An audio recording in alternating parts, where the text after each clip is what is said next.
So this is the CH-47F model Chinook. It is a heavy to medium lift helicopter, tandem rotor, made in Pennsylvania.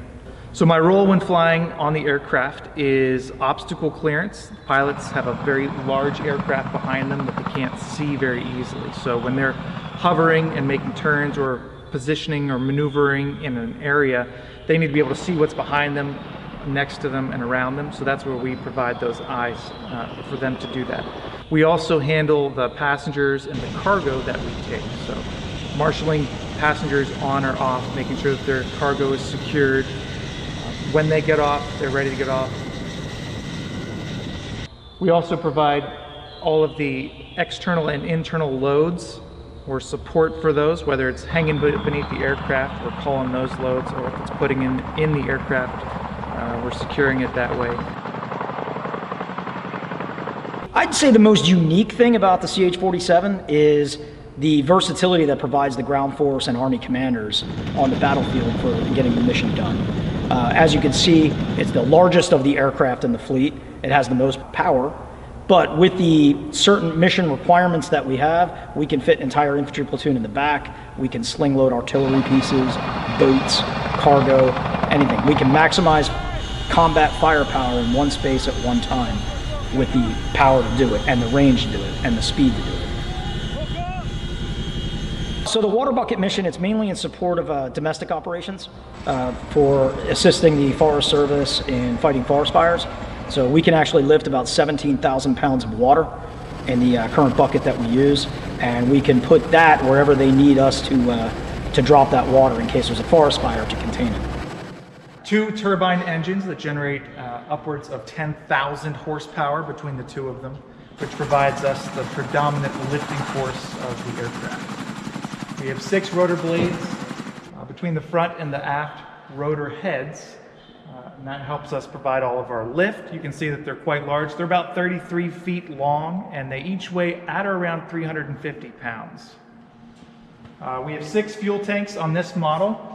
We hold approximately 1,000 gallons of fuel, a little bit more than that, which is roughly around 62 or 6,300 pounds of avgas. And those 6 tanks are located 3 on each side of the aircraft. And this aircraft as well is equipped with an internal tank, which you'll see in a few minutes.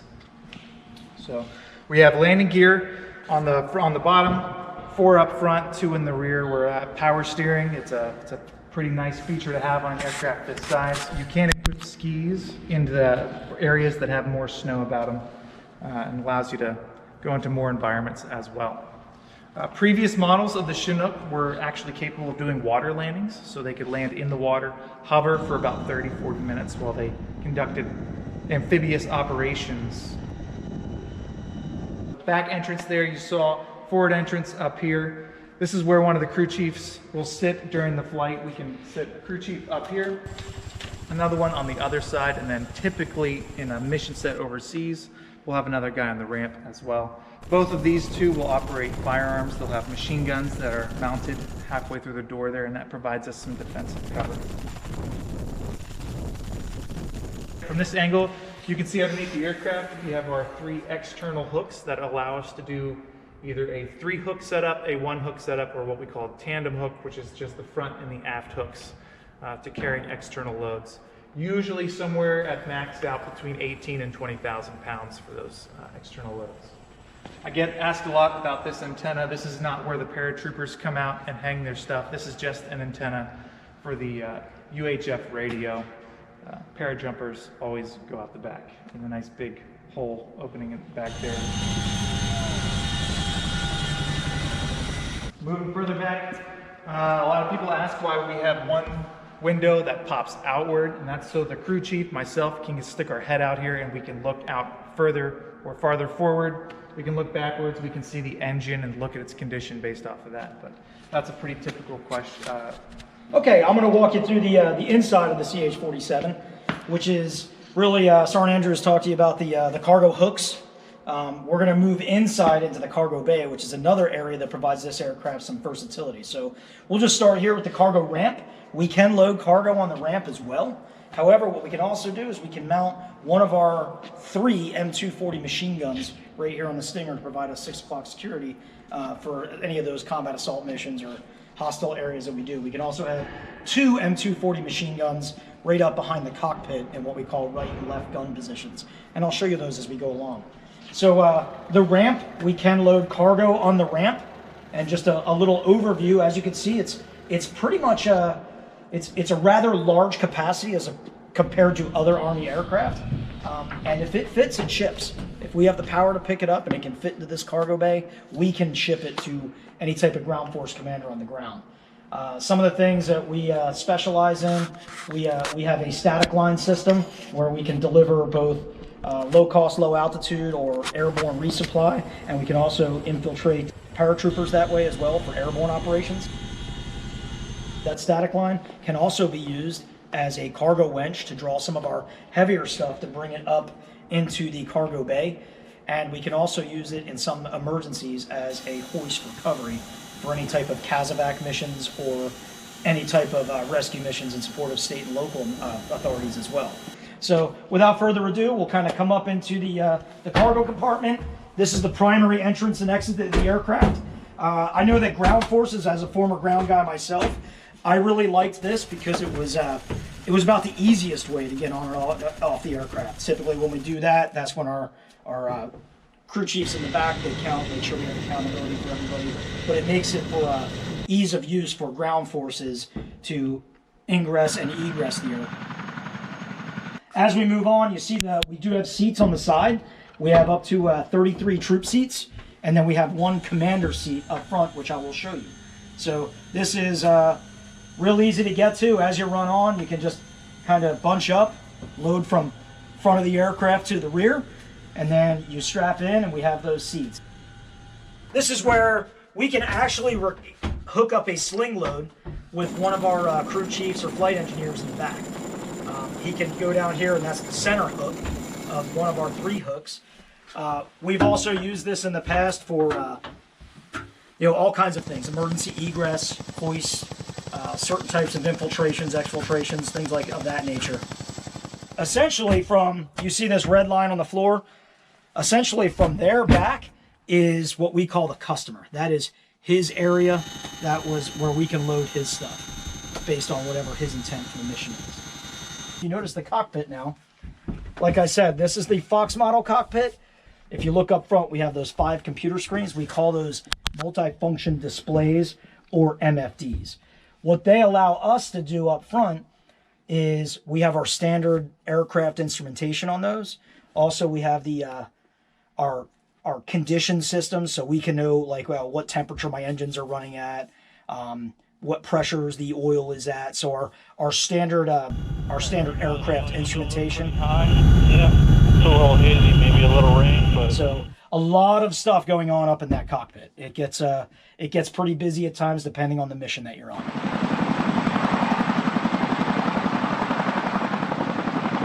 Joshua Skorsky. I am attached to Big Windy, 1st to 214th, based out of Katterbach, Germany. Today on the aircraft behind me, we are replacing some bushings that hold the maintenance panels in place during flight so that we don't lose them during our missions.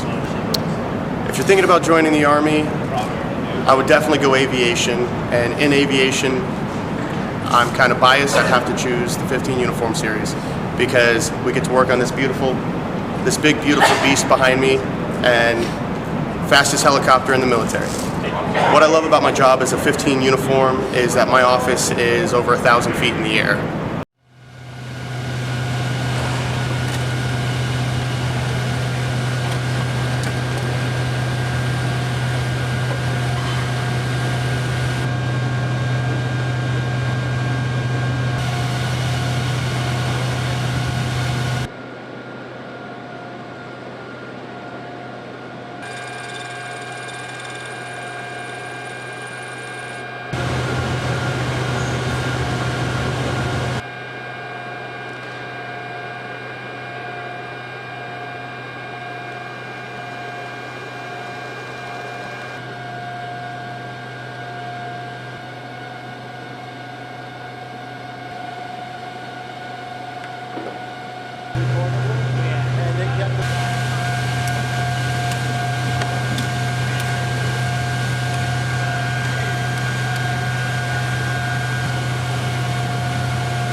training that we teach him that we must go through. We have tactics that we must go through. We have propelling that we get from cable. And we also have small river crossing training. So that's what these guys will be doing for the past couple of weeks. Without complaining and be moderate. That's what these guys do. When we commenced the course on the 22nd of April, we started off with 12 medical students, and today it was 13 of them that made it up. Yeah.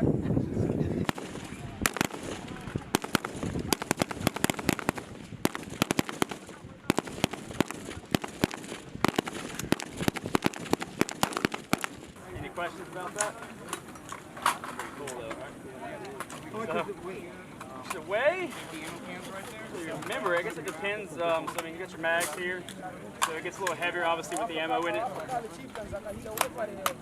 That's what it looks like with the mag in it. Y'all ever got to shoot one? Rail line. You want to put something on there? Something like that. Just if you can, but you don't really.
2 minutes. Hey, 2 minutes up. 2 minutes. 2 minutes. 2 minutes. 2 minutes. 2 minutes. 2 minutes.